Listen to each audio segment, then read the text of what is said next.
Hello student, today we will discuss about blood clotting और clot formation. ये process कब होती है ह्यूमन बॉडी में यदि हम कहें कि जब ब्लड वेसल इंजर्ड हो जाती हैं तो to stop bleeding blood clots are formed. But before explaining clot formation जो आप लोअर क्लास से पढ़ते आ रहे हैं, simply blood clot formation 3 step, that is formation of thromboplastin activator, second is conversion of prothrombin into thrombin and third most important that is conversion of fibrinogen into fibrin. ये step तो आप लोगों ने 10th क्लास में भी पढ़े हैं, लेकिन आज जो हमारा मेजर फोकस रहेगा कि ये जो क्लॉट फॉर्मेशन होती है, it involve cascade process, means there is series of steps involve in formation of blood clot here and number of clotting factors are also involve.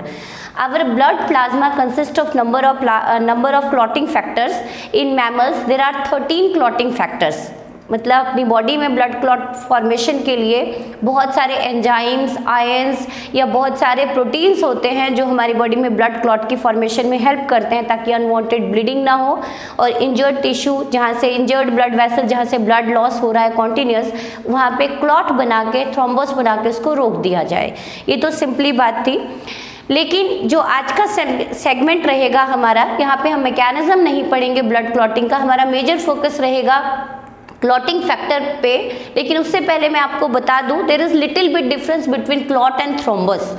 जो जो ब्लड वेसल्स हैं, चोट लग गई, इंजरी हो गई, उस टाइम पे जो ब्लड क्लॉट बनता है उसके लिए टर्म हम यूज़ करते हैं क्लॉट. लेकिन यदि इंटैक्ट ब्लड वेसल्स में यदि ब्लड क्लॉट हो रहा है तो उसके लिए हम स्पेशल टर्म यूज़ करते हैं थ्रोम्बस. तो there is little bit difference. If blood clotting takes place in intact blood vessel, intact का मतलब जहाँ पे कोई इंजरी नहीं हुई है, कोई भी कट नहीं लगा है, कोई भी वुंड नहीं है, वहाँ पे यदि ब्लड क्लॉट हो रहा है तो उसके लिए टर्म क्या यूज़ किया हमने, थ्रोम्बस. और सिंपली यदि इंजर्ड ब्लड वेसल में ब्लड कोएगुलेट हो रहा है, दैट फिनोमिना या दैट मतलब जो क्लॉटिंग हो रही है उसके लिए हम टर्म यूज़ क्या करते हैं, क्लॉट. तो कुछ माइनर डिफरेंस है क्लॉट एंड थ्रोम्बोस में, ये टर्म बार बार यूज़ होंगे. तो मैं आपको सिंपली बता दूं कि जब भी हमारे को कोई कट लगता है, यदि माइनर कट है, मेजर कट की बात नहीं कर रही कि यदि मेजर कट लग गया तो ब्लीडिंग रुकेगी ही नहीं, लेकिन यदि माइनर कट है तो एवरेज टाइम हम मानते हैं विदिन अ 4 मिनट हमारा ब्लड क्लॉट हो जाता है. यदि कुछ लोगों में एवरेज हम 8 मिनट तक भी मान लेते हैं, लेकिन यदि 8 मिनट के बाद भी माइनर इंजरी के बाद यदि अपना ब्लड क्लॉट नहीं हो रहा, that means we suffer from clotting disorder. इसके लिए हम स्पेशल मेडिकल टर्म यूज़ करते हैं haemophilia, that is said to be bleeder disease due to deficiency of many clotting factor in our blood plasma. एक बार फिर से रिकॉल कराती हूँ कि नॉर्मली 4 मिनट के अंदर माइनर कट हमारा ब्लड क्लॉट हो जाता है, coagulation take place. If within a 4 to 8 minutes there is no coagulation of blood and continuous bleeding take place, then the disease is said to be hemophilia. In layman language it is said to be bleeder's disease and it is due to deficiency of number of clotting factor here. तो यहाँ पे आप देखें कि bleeding time is 1 to 3 minute and clotting time is 2 to 8 minute, but average हम कितना मानते हैं बेटा, इट इज़ 4 मिनट. 4 मिनट के अंदर यदि ब्लीडिंग नहीं रुकी then person is suffering from any type of deficiency of clotting factor in their blood plasma. Next, before explaining blood clotting, blood clotting के लिए एक स्पेशल टर्म यूज़ करते हैं हम, हीमोस्टैसिस. हीमो का मतलब होता है ब्लड, स्टैसिस का मतलब स्टैग्नेशन और हॉल्टिंग. हॉल्टिंग का मतलब रोक देना, खून को बहने से रोक देना, ब्लड को कंटिन्यू पास आउट नहीं होने देना ब्लड वेसल से. That process is said to be haemostasis. Blood coagulation, blood clotting आपने सिंपली टर्म सुने होंगे, लेकिन मेडिकल में हम उसके लिए क्या टर्म यूज़ करते हैं बेटा, haemostasis. Clear? It is of 2 type, primary haemostasis and secondary haemostasis. जैसे मैं यदि आपको सिंपली बताऊं कि एक छोटी सी नहर बह रही है, नाली बह रही है, खेत में हम इरिगेट करते हैं अपने फील्ड में, एग्रीकल्चर फील्ड में, यदि वो टूट जाए तो और पानी इधर उधर रैंडमली बहना शुरू हो जाए तो हम उसको सिंपली थोड़ा सा मिट्टी डाल के उसको क्या कर देते हैं, बंद. लेकिन क्या वो मिट्टी सिंपली मिट्टी या कोई अदर चीज़, ईंट लगा दी हमने, तो कुछ टाइम के बाद फिर से पानी बहना शुरू हो जाएगा. तो तुरंत इमीडिएटली जो वहाँ पे प्लेटलेट स्टिक हो जाते हैं उस वुंडेड एरिया में, उसको जो प्लेटलेटेड वुंडेड एरिया, जैसे मैं कहूँ कि ये एक ब्लड वेसल है बेटा, यहाँ पे एक माइनर कट लग गया. क्लियर? तो blood, RBC, plasma and certain protein oozes out, यहाँ से ऊजेज आउट होके बाहर निकल रहे हैं and that is said to be bleeding. Clear? तो अब इसको इमीडिएट ब्लड को रोकना है तो ये वेसल क्या हो जाएगी, देयर इज अकरेंस ऑफ वेसोस्पाज्म, कुछ इस तरह के केमिकल रिलीज होंगे, फिजियोलॉजी में आप पढ़ेंगे, जो इस वेसल को स्पाज्म कर देती है, रिलैक्स कर देती है ताकि ब्लीडिंग तेजी से ना हो। तो vasospasm decrease the rate of bleeding here. Clear हो गया आपको। सेकंड आप क्या देख रहे हैं कि जो ब्लड के अंदर प्लेटलेट्स हैं, जो थ्रोम्बोसाइट्स आपने पढ़े थे, प्लेटलेट्स पढ़े थे, they stick to injured site, ताकि थोड़ी सी ब्लीडिंग रेट को क्या किया जाए, रोका जाए, लेकिन परमानेंट ब्लीडिंग स्टॉप नहीं हुई है। तो जो प्लेटलेट्स स्टिक होते हैं इंजर्ड साइट पे और वेसोस्पाज्म होता है, दैट इंक्लूड प्राइमरी हीमोस्टेसिस, कि तुरंत इमीडिएटली ब्लड को रोक दिया जाए, ब्लीडिंग ना होने दिया जाए। लेकिन series of reaction which take 3 to 8 minute, maximally 3 to 8 minute, इतनी तेजी से रिएक्शन चलती है ताकि यहाँ पे किसकी फॉर्मेशन हो जाए, स्कम, किसकी फॉर्मेशन हो जाए, ब्लड स्कम, और which is simply said to be blood coagulation and clot formation. And these clot formation involve here. मैं थोड़ा सा सिंपली बताऊं कि ये एक ब्लड वेसल है बेटा, यहाँ पे कट लगा, इसी को मैं एक्सप्लेन कर रही हूँ डायग्रामेटिकली। ये मैंने एक्सप्लेन किया प्राइमरी हीमोस्टेसिस। अब मैं आपको थोड़ा सा सेकेंडरी हीमोस्टेसिस एक्सप्लेन कर दूँ। तो प्लाज्मा में आपने एक प्रोटीन पढ़ा था fibrinogen, which is said to be clotting factor here. Fibrinogen ultimate transform into fibrin, और फिब्रिन यहाँ पे कुछ इस तरह का नेटवर्क बना लेती है।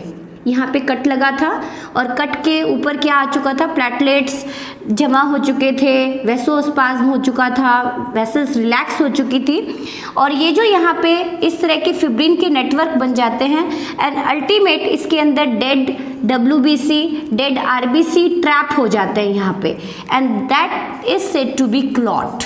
क्लियर।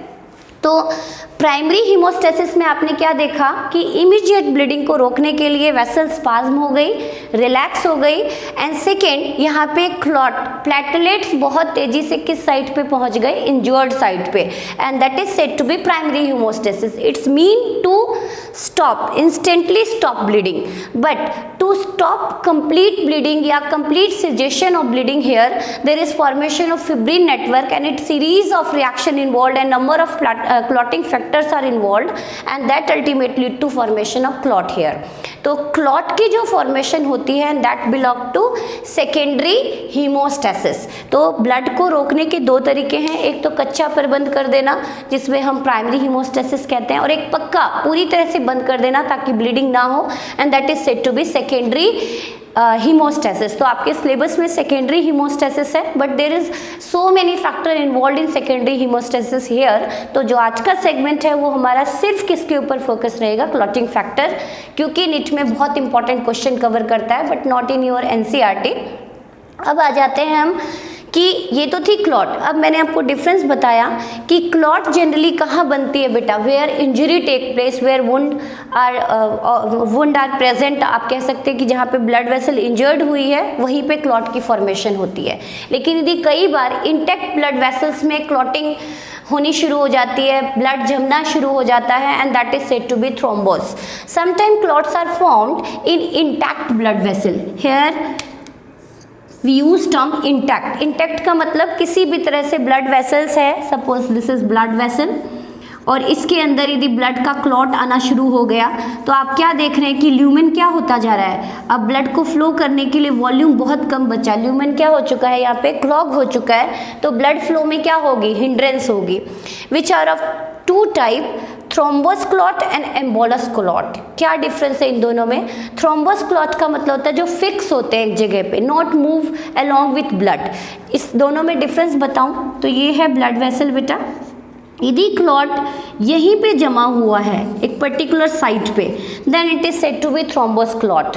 और ये जो क्लॉट है टाइम के साथ साथ इसका साइज बढ़ता जाता है, बिगर होता जाता है। तो आप देख रहे हैं कि ल्यूमेन कैसा होता जा रहा है, बहुत नैरो होता जा रहा है। तो जिस आर्टरी के अंदर यदि क्लॉटिंग होनी शुरू हो गई, सपोज कोरोनरी आर्टरी, मैं आपको एग्जांपल बताऊं, coronary artery is that artery which supply oxygen and nutrient itself to cardiac muscle. Heart muscle को ही ऑक्सीजन एंड न्यूट्रिएंट सप्लाई करती है।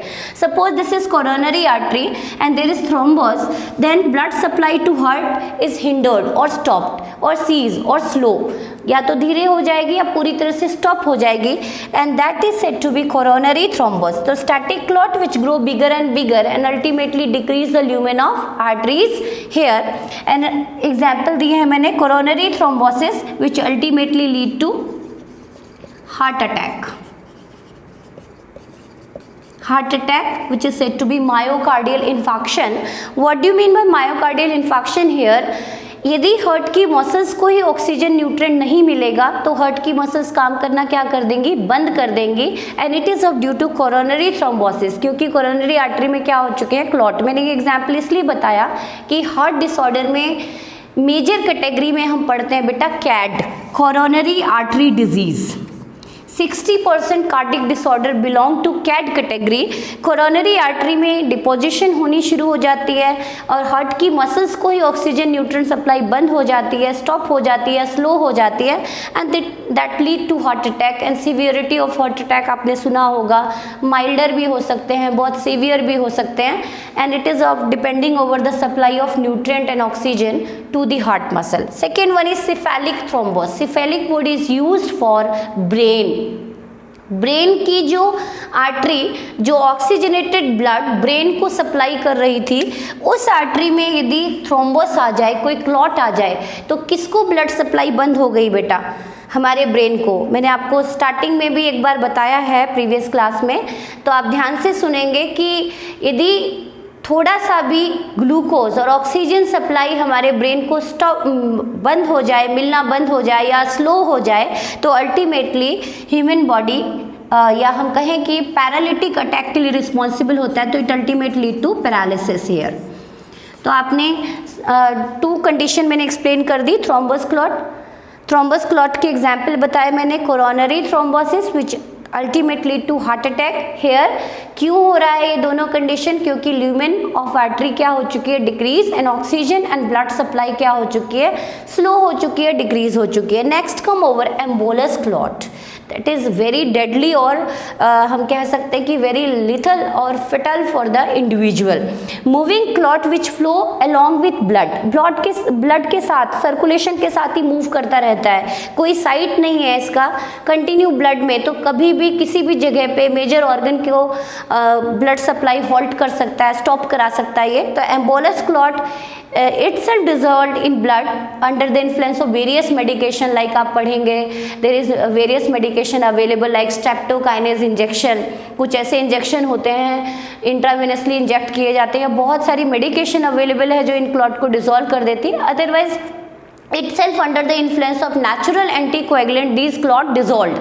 हमारे प्लाज्मा में बहुत सारे एंटीकोएगुलेंट्स भी होते हैं जो इन क्लॉट को डिसॉल्व कर देते हैं, लेकिन sometime it move to any vital organ और उसकी एक्टिविटी को ये क्या कर सकते हैं, स्टॉप करा सकते हैं। तो आपसे यदि इस तरह का क्वेश्चन आ जाए कि which clot is more lethal and fatal for human body, then you can write embolus clot is more lethal and fatal for human body। next come over the important segment clotting factors।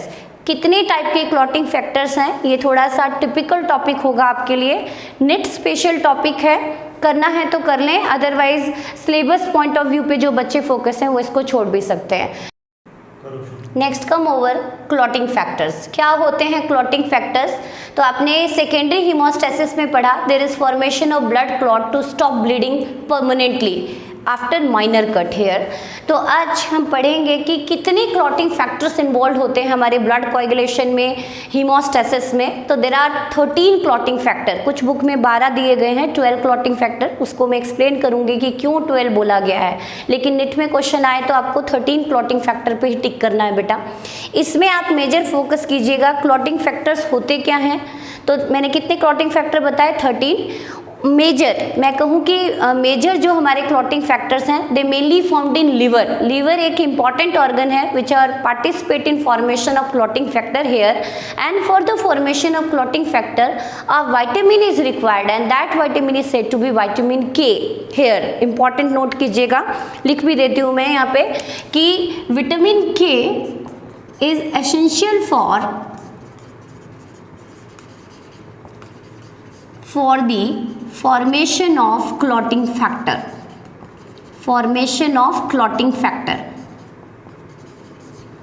first point. Second point, कि these clotting factor are represent in Roman number. Simple हम numeric form में इसको represent नहीं करते, Roman numbers में represent करते हैं बेटा, मैंने यहाँ पे लिखा भी है. And third, most of clotting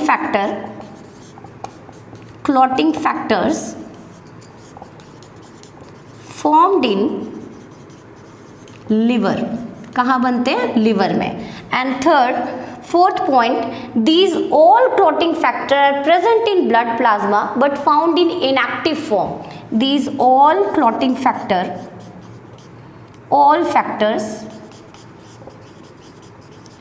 present in blood plasma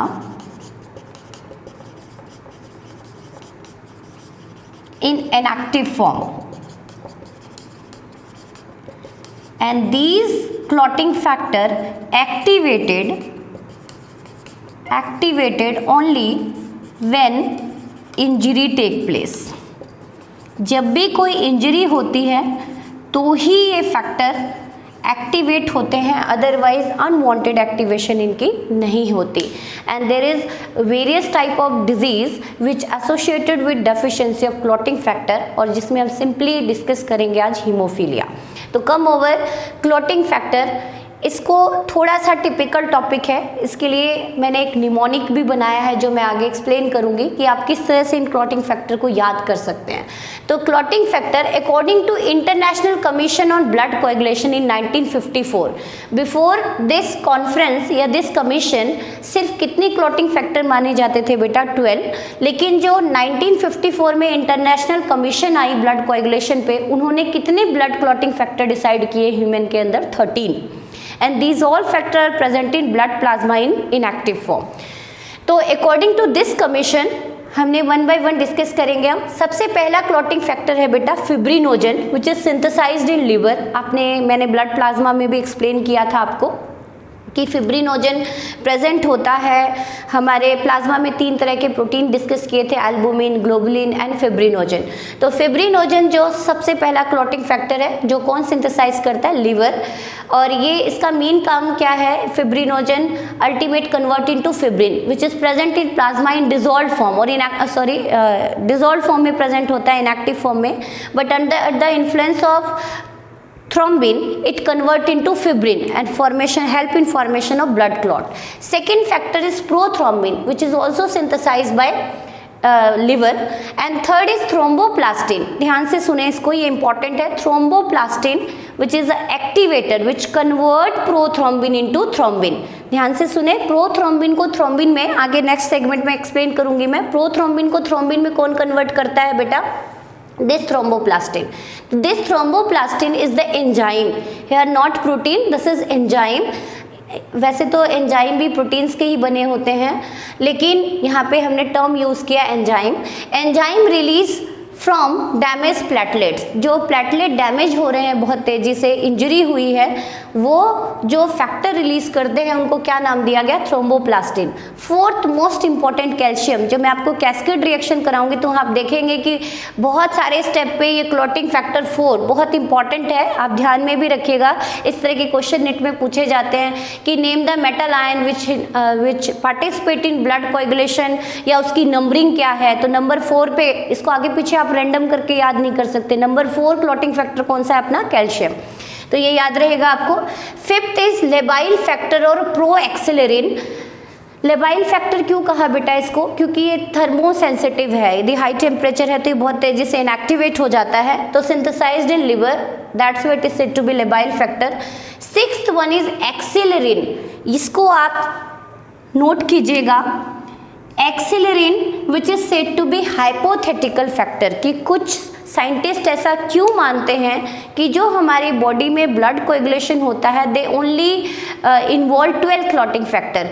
इसको हाइपोथेटिकल इसलिए माना बेटा क्योंकि एक तो आज तक टिल डेट इसको एक्सट्रैक्ट नहीं किया गया है. रेस्ट सभी क्लॉटिंग फैक्टर एक्सट्रैक्ट किए जा चुके हैं आर्टिफिशियली इन विट्रो. सेकेंड, एक इसको इसलिए माना कि एक्सेलरिन जो क्लॉटिंग फैक्टर है वो इंडिविजुअली वर्क नहीं करता, वो किसी अदर क्लॉटिंग फैक्टर के प्रेजेंस में ही वर्क कर पाता है. तो due to independent in existence की इंडिपेंडेंटली ये वर्क नहीं कर पाता, इसकी कोई एग्जिस्टेंस नहीं है, इसको एक्सट्रैक्ट नहीं किया गया, इसका इंडिविजुअली कोई रोल नहीं देखा गया, that's why this factor is said to be hypothetical factor. और कुछ आप जो कमीशन ब्लड कोएगुलेशन के पढ़ेंगे कुछ बुक में, वहाँ पे सिर्फ कितने क्लॉटिंग फैक्टर एक्सप्लेन किए हुए हैं, 12। तो आप मिसलीड मत होइएगा। अब जो सबसे ज़्यादा मतलब जो मेडिकल काउंसिल मानती है वो टोटल कितने क्लॉटिंग फैक्टर को कंसीडर करती है, 13, लेकिन किसको हाइपोथेटिकल माना गया है, 6th क्लॉटिंग फैक्टर को। तो ये आपको याद रहेगा। 4th पे कौन सा था हमारा, मेटालाइन। 6th पे कौन सा है हमारा, हाइपोथेटिकल फैक्टर। क्यों माना हाइपोथेटिकल, क्योंकि till date it is not extracted out and second independently ये वर्क नहीं करता। Next 7th is stable factor और प्रो कन्वर्टिन। स्टेबल फैक्टर है, प्रो कन्वर्टिन आगे रोल पढ़ेंगे हम, synthesised in liver. Next come over important point, anti haemophilic factor. Haemophilia is bleeder disease, जिसमें blood हमारा प्रॉपरली क्लॉट नहीं हो पाता, continuous bleeding take place even after minor cut. Anti haemophilic factor which is said to be AHF and it's deficiency lead to haemophilia A here. Haemophilia is bleeder disease. इनमें से कोई भी clotting factor, यदि किसी की body blood serum में calcium की deficiency है तो भी उसका ब्लड क्लॉट नहीं कर रहा, इसका मतलब person is also suffer from bleeder disease. लेकिन यहाँ पे हमने हीमोफीलिया में कौन सा क्लॉटिंग फैक्टर कम है बेटा, क्लॉटिंग फैक्टर 8। क्लॉटिंग फैक्टर 8 की डेफिशिएंसी होगी तो कौन सा हीमोफीलिया होगा, A। Clear. Next Christmas factor और plasma thromboplastin component, short form में हम PTC बोलते हैं, plasma thromboplastin component. It's deficiency lead to haemophilia B। Clear. तो आपसे डायरेक्टली नीट में क्वेश्चन पूछा जाए, AHF की डेफिशिएंसी से कौन सा हुआ, हीमोफीलिया A। PTC की डेफिशिएंसी से कौन सा हुआ, haemophilia B। And 10th factor is Stuart power factor which is synthesized in liver. Here Stuart is the name of scientist जिन्होंने इसको सबसे पहले एक्सट्रैक्ट किया था, तो पावर फैक्टर नाम दिया था, उन्होंने इसको एक्सट्रैक्ट आउट किया था ब्लड प्लाज्मा में से, that's why it is said to be Stuart factor और Stuart Prower factor synthesized in liver. And next 11th factor plasma thromboplastin antecedent factor, थोड़ा सा कॉम्प्लिकेटेड नेम है, plasma thromboplastin antecedent factor which is said to be abbreviated in the form of PTA and it's deficiency lead to haemophilia C। तो आपने कितने तरह के haemophilia पढ़े, sequence में याद कर लो। 8 की डेफिशिएंसी हुई तो हीमोफीलिया A, 9 की डेफिशिएंसी हुई तो हीमोफीलिया B, 11 की डेफिशिएंसी हुई तो हीमोफीलिया C। सिंपली आपसे यदि क्वेश्चन आ जाए, AHF की डेफिशिएंसी हीमोफीलिया A, PTC की डेफिशिएंसी हीमोफीलिया B और PTA की डेफिशिएंसी हीमोफीलिया C, ये 3 के ऊपर फोकस कीजिएगा, इंपॉर्टेंट क्वेश्चन है, डायरेक्टली पूछे जाते हैं। या तो आपको कोई फैक्टर दे दिया जाएगा, उसका नंबर पूछ लिया जाएगा, जैसे सपोज पूछ लिया PTA कौन सा क्लॉटिंग फैक्टर है, तो PTA belong to clotting factor number 11 and it's deficiency lead to haemophilia C। Next come over 12, that is said to be Hageman's surface factor. नाम से क्लियर है, सरफेस फैक्टर कि सरफेस पे जाके एक्टिवेट होगा। कैसे, हैगमैन साइंटिस्ट का नाम है, इन्होंने बताया बेटा कि जब भी कोई ब्लड वेसल इंजर्ड होती है, इंजर्ड हुई, आपको जब मैंने हिस्टोलॉजी ऑफ ब्लड वेसल बताई तो मैंने आपको 3 पॉइंट्स बताए थे कि ब्लड वेसल के 3 लेयर होती है, tunica externa, tunica media and tunica interna. Externa is outermost layer which is made up of fibrous connective tissue, mainly collagen fibre here. तो यदि कोई इंजरी होती है तो ब्लड हमारा किसके कॉन्टैक्ट में आता है बेटा, कोलेजन फाइबर के कॉन्टैक्ट में। तो when blood come in contact with collagen fiber, then which factor first activated and which factor, Hagman's factor here। तो आपको ध्यान रहे कि सबसे पहला फैक्टर कौन सा एक्टिवेट होगा ब्लड कोएगुलेशन में, that is 12th factor। and why it is said to be surface factor, because it activate when blood come in contact with collagen fiber here। Collagen fibre कब exposure होगा, क्योंकि आपने 3 layer पढ़ी थी, tunica externa, tunica media and tunica interna. तो हमारा जो blood है वो कहाँ बह रहा है बेटा, इस सेंट्रल ल्यूमेन में। लेकिन जब ये इंजर्ड हो जाती है तो ब्लड किसके कांटेक्ट में आ जाता है, कोलेजन फाइबर के, और जब क्लॉटिंग फैक्टर एक्टिवेट होती है उसको क्या बोलते हैं, हैगमैन और surface factor. And last fibrin stabilising factor which convert fibrinogen into fibrin, मतलब जो हमारे फिब्रिन नेटवर्क है, क्योंकि जितना फिब्रिन नेटवर्क स्ट्रांग होगा उतना ही ज़्यादा वो डेड आरबीसी और डब्ल्यूबीसी को ट्रैप करेगा और ब्लड स्कम की फॉर्मेशन होगी, क्लॉट की फॉर्मेशन होगी। तो these factor stabilising factor is also said to be Laki Lorand factor, again on the name of scientist जिन्होंने इसको डिस्कवर किया था, एक्सट्रैक्ट किया था, रिलीज फ्रॉम ब्लड प्लेटलेट। जो कौन रिलीज करते हैं, ब्लड प्लेटलेट। तो there are how many clotting factor, 13। Most of clotting factor is release by liver. आपको मेजर फोकस करना है एक तो हीमोफीलिया पे, और लर्न कर सकते हैं तो बहुत अच्छी बात है। इसके लिए एक सिंपली मैं निमोनिक बता दूं आपको शॉर्ट में किस तरह से। For perfect treatment cancer please arrive soon eight Chandrashekhar private hospital Faridabad. For say F stand for here, F stand for fibrinogen, P stand for prothrombin, T stand for thromboplastin, C stand for calcium here, again P stand for proaxillerin, then A stand for axillerin which is hypothetical factor here, कुछ book में इसको consider ही नहीं किया हुआ। Soon stand for stable factor, A stand for here anti-hemophilic factor which is simply said to be AHF. Next Chandra से C stand for Christmas factor और plasma thromboplastin factor PTC. Their deficiency lead to hemophilia B. Sekhar S stand for Stewart power factor.